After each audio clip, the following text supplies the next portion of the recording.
конце ноября на север штата Мичиган обрушилась ранняя метель, за одну ночь укрывшая ферму Генри Коллинза почти полуметровым слоем снега. Утром мужчина заметил во дворе странную картину. Его немецкая овчарка Джек лежала не в просторной утепленной конуре, а прямо перед входом, свернувшись на ледяной земле. Снег уже припорошил спину пса, однако тот не пытался спрятаться от ветра и лишь настороженно прислушивался к каждому звуку изнутри. Генри решил, что собака услышала под полом мышь или почуяла зверька, забравшегося в солому, поэтому спокойно направился к будке. Обычно Джек радостно встречал хозяина и сразу приносил старый резиновый мяч, но сейчас он поднялся, встал поперек прохода и тихо зарычал. Мужчина замер, потому что за 8 лет ни разу не слышал от него такого предупреждения.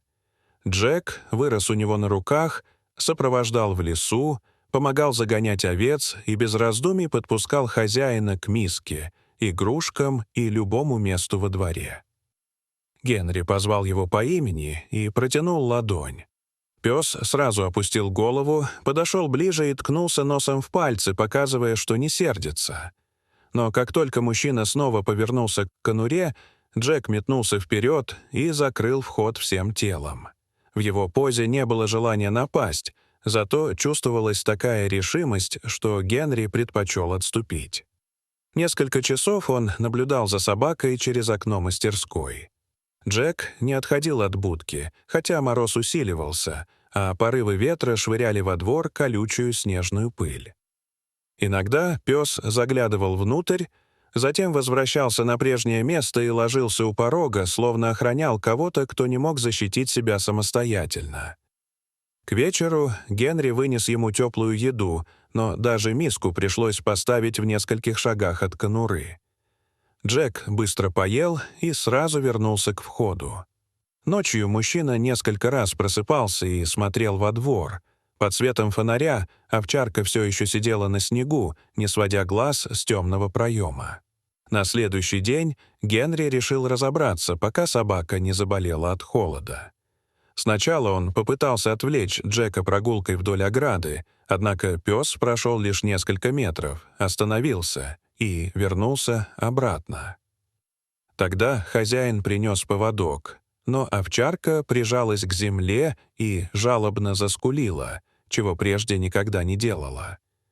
Генри понял, что силой уводить ее нельзя. Он обошел конуру сзади и заметил возле стены несколько неглубоких следов, почти занесенных снегом. Теперь сомнений не оставалось. Внутри находилось живое существо, которое собака сознательно скрывала. Генри тревожило не только поведение пса. В конуре мог прятаться раненый хищник, зараженное животное или зверь, способный внезапно броситься на Джека. Оставлять все как есть было опасно, поэтому мужчина придумал способ ненадолго увести овчарку со двора.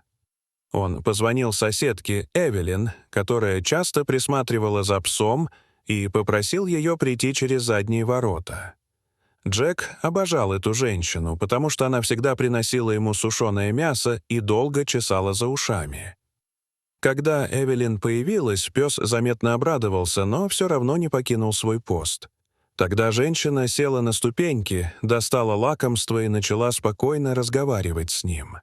Через несколько минут Джек подошел к ней, позволил надеть поводок и сделал несколько неуверенных шагов в сторону дома. Генри в это время оставался у мастерской, делая вид, что не интересуется будкой. Лишь когда овчарка вошла вместе с Эвелин в кухню, он быстро закрыл дверь и направился через двор. Джек почти сразу понял обман. За стеклом раздался тяжелый удар лап, затем громкий лай перешел в протяжный вой. Пес метался между дверью и окном, а Генри чувствовал себя предателем, но продолжал идти. Возле конуры мужчина опустился на колени, осторожно отвел плотную ткань и направил луч фонаря в глубину. Сначала он увидел только смятую солому, а потом из темноты блеснули 2 настороженных глаза. В дальнем углу лежала самка енота, сильно исхудавшая и покрытая засохшей грязью. Она не пыталась убежать, а приподнялась на передних лапах и заслонила собой небольшую ямку в подстилке. Генри уже собирался отступить, когда под ее боком что-то зашевелилось. Один за другим показались крошечные детеныши, еще не способные уверенно ходить. Мужчина насчитал 5 малышей, тесно прижавшихся к матери. Один был заметно слабее остальных и почти не двигался. Вероятно, енотиха устроила логово в старом дренажном тоннеле за полем, но метель затопила низину талой водой и вынудила ее искать новое убежище. Она добралась до фермы ночью, нашла открытую конуру и принесла туда детенышей. Джек мог легко прогнать незваную гостью, однако вместо этого уступил ей собственное теплое место. Более того, он лег у входа и охранял семью от лис, бродячих собак и даже от человека, которому доверял всю жизнь. Генри медленно опустил занавеску и отошел от будки. Когда он вернулся в дом, Джек встретил его напряженным взглядом и не подошел на зов. Мужчина открыл дверь, и овчарка стрелой вылетела наружу. Она подбежала к конуре, заглянула внутрь, несколько секунд слушала, а затем повернулась к хозяину. Генри присел в снегу и спокойно сказал, что понял ее тайну и не причинит малышам вреда. Джек долго смотрел на него, после чего подошел и положил тяжелую голову ему на плечо. В тот же день Генри связался с местным центром помощи диким животным. Специалист объяснил, что перемещать семью далеко нельзя, пока детеныши слишком малы, но можно устроить рядом более безопасное укрытие и оставить матери возможность самой решить, когда переселиться. В пустом углу сарая Генри собрал закрытый деревянный короб, утеплил стены, настелил сухую солому и сделал узкий проход, недоступный крупным собакам. Рядом он оставил воду и немного подходящей пищи, не приближаясь к самой енотихе.